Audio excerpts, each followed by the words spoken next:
Cardio आपके gains बर्बाद कर देगा। देखिए, ये लाइन जिम में कभी ना कभी हम सबने जरूर सुनी है ना? ये फिटनेस की दुनिया का सबसे पुराना और पॉपुलर मिथक है कि कार्डियो और वेट लिफ्टिंग एक साथ करने से सारी मेहनत मिट्टी में मिल जाती है। जो लोग फिटनेस साइंस की गहराई को समझना चाहते हैं, उनके लिए यह हमेशा से एक बेहद दिलचस्प और डिबेटेबल विषय रहा है। इस एक्सप्लेनर में स्वागत है। आज हमारा मिशन एक्सरसाइज फिजियोलॉजी के इस कॉम्प्लेक्स टॉपिक को सीधे साइंटिफिक एविडेंस के जरिए सुलझाना है। हम देखेंगे कि क्या सच में कार्डियो और लिफ्टिंग एक दूसरे के दुश्मन हैं या फिर ये बस एक और जिम वाली अफवाह है। तो चलिए शुरू करते हैं। ठीक है, सबसे पहले आज के इस रोड मैप पर एक नज़र डालते हैं। हम जानेंगे कि क्या कार्डियो सच में गेंस को मारता है, फिर हमारी मसल्स एनर्जी कैसे बनाती हैं, उसके बाद HIIT और स्टडी स्टेट कार्डियो का कंपैरिजन, और आखिर में कंकरेंट ट्रेनिंग यानी दोनों को एक साथ बेहतरीन तरीके से प्रोग्राम करने का तरीका। चलिए डाइव करते हैं पहले हिस्से में। क्या कार्डियो वाकई गेंस को खत्म करता है? आइए इस इंटरफेरेंस इफेक्ट को समझते हैं। ये बात 1980 के दशक की है। डॉक्टर रॉबर्ट हिक्स एक पावर लिफ्टर थे। उन्होंने सोचा कि क्यों ना अपनी हेवी लिफ्टिंग के साथ साथ लंबी दौड़ लगाना भी शुरू किया जाए। लेकिन जल्दी ही उन्होंने नोटिस किया कि उनकी स्ट्रेंथ बढ़ना अचानक रुक गई है। बस उनके इसी पर्सनल एक्सपीरियंस ने उस साइंटिफिक बहस को जन्म दिया जिसे आज हम इंटरफेरेंस इफेक्ट कहते हैं। अगर हम मॉलिक्यूलर लेवल पर देखें तो हमारे शरीर के अंदर एक जबरदस्त रस्साकशी यानी टग ऑफ वॉर चल रही होती है। एक तरफ है MTKR पाथवे। जैसे ही हैवी वेट उठाया जाता है, ये एक्टिवेट होता है और मसल्स बनाने का सिग्नल देता है। दूसरी तरफ है AMPK पाथवे, जो कार्डियो के दौरान सेल्यूलर एनर्जी वापस लाने के लिए ऑन होता है। सालों तक यही माना जाता था कि बॉडी एक ही वक्त में मसल बनाने और एनर्जी बचाने का काम एक साथ नहीं कर सकती। लेकिन यहाँ एक बहुत बड़ी राहत वाली बात है। मॉडर्न रिसर्च और शूमन जैसे एक्सपर्ट्स की मेटा एनालिसिस बिल्कुल क्लियर करती है कि ये इंटरफेरेंस इफेक्ट ज़्यादातर बस एक वहम है। असलियत यह है कि जब तक ट्रेनिंग का वॉल्यूम रिकवरी कैपेसिटी से बहुत ज़्यादा ना हो जाए, तब तक कार्डियो हमारी मसल्स या ताकत को बिल्कुल ख़त्म नहीं करता। अब आते हैं दूसरे हिस्से पर। हमारी मसल्स आखिर एनर्जी बनाती कैसे हैं? चलिए इस बायोलॉजिकल प्रोसेस को देखते हैं। वर्कआउट करते वक्त हमारी मसल्स मुख्य रूप से 3 तरीके से एनर्जी लेती हैं। शुरुआत के 30 सेकंड के भारी और तेज काम के लिए फॉस्फेजन सिस्टम एक क्विक बैटरी की तरह काम करता है।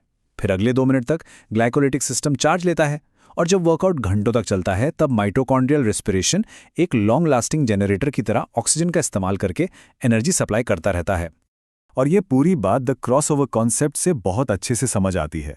नॉर्मल आराम के वक्त बॉडी ज़्यादातर फैट बर्न करती है, पर जैसे जैसे वर्कआउट की इंटेंसिटी बढ़ती है, एक क्रॉसओवर होता है और बॉडी फैट को छोड़कर कार्बोहाइड्रेट को एज अ फ्यूल यूज करने लगती है। इसीलिए जब हैवी लिफ्टिंग या फास्ट स्प्रिंटिंग होती है तो एनर्जी पूरी तरह से कार्ब्स पर डिपेंड हो जाती है। अब बढ़ते हैं तीसरे हिस्से की तरफ, हिट और स्टेडी स्टेट कार्डियो का आपस में कंपैरिजन। दोनों में से कौन क्या करता है? सच कहूं तो इन दोनों की अपनी अपनी खूबियां हैं। HIIT बहुत कम समय में VO2 मैक्स को तेजी से बढ़ाता है और इसमें काफ़ी इंटेंसिटी होती है।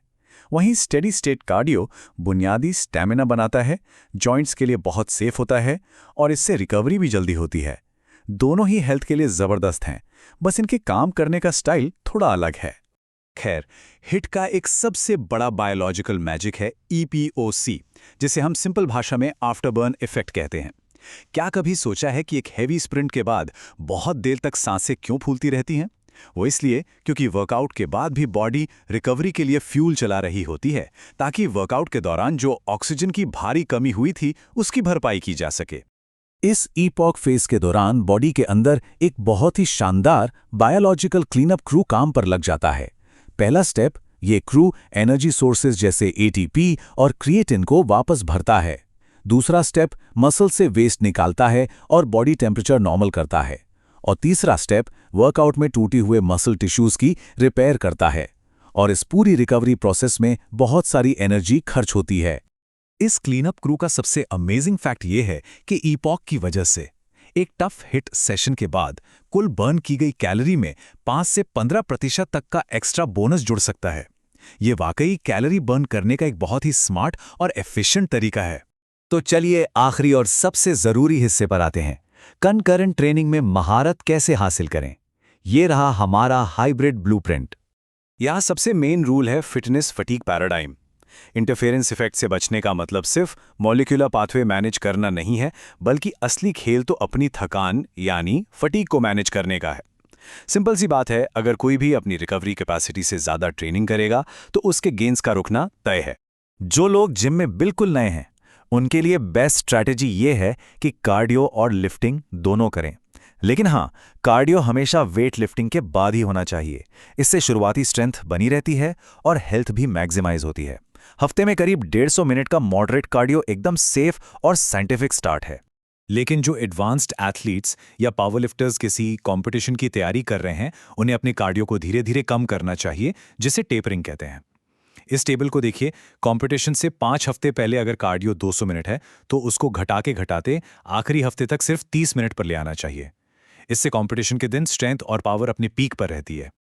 और जो इंटरमीडिएट लिफ्टर्स अब तक सिर्फ वेट्स उठाते आए हैं, अगर वो अचानक बहुत सारा कार्डियो शुरू कर दें तो उनकी रिकवरी बुरी तरह बिगड़ सकती है। इसीलिए लो इम्पैक्ट कार्डियो को पहले 60 मिनट पर वीक से शुरू करना चाहिए और करीब 6 हफ्ते के टाइम में धीरे धीरे बढ़ाकर 150 मिनट तक ले जाना चाहिए। बॉडी को आदत डालने का वक्त देना बहुत जरूरी है। आज के हाइब्रिड एथलीट्स ये साबित कर रहे हैं कि अगर साइंस और सही रिकवरी का कॉम्बिनेशन मिल जाए तो पुरानी लिमिट्स को आसानी से तोड़ा जा सकता है। तो जाते जाते एक सवाल छोड़ के जा रहा हूं, सही प्रोग्रामिंग और बायोलॉजी की इस समझ के साथ आखिर ह्यूमन बॉडी एक ही वक्त में एंड्योरेंस और स्ट्रेंथ दोनों की लिमिट्स को और कितना आगे पुश कर सकती है? इस एक्सप्लेनर से जुड़ने के लिए बहुत बहुत शुक्रिया।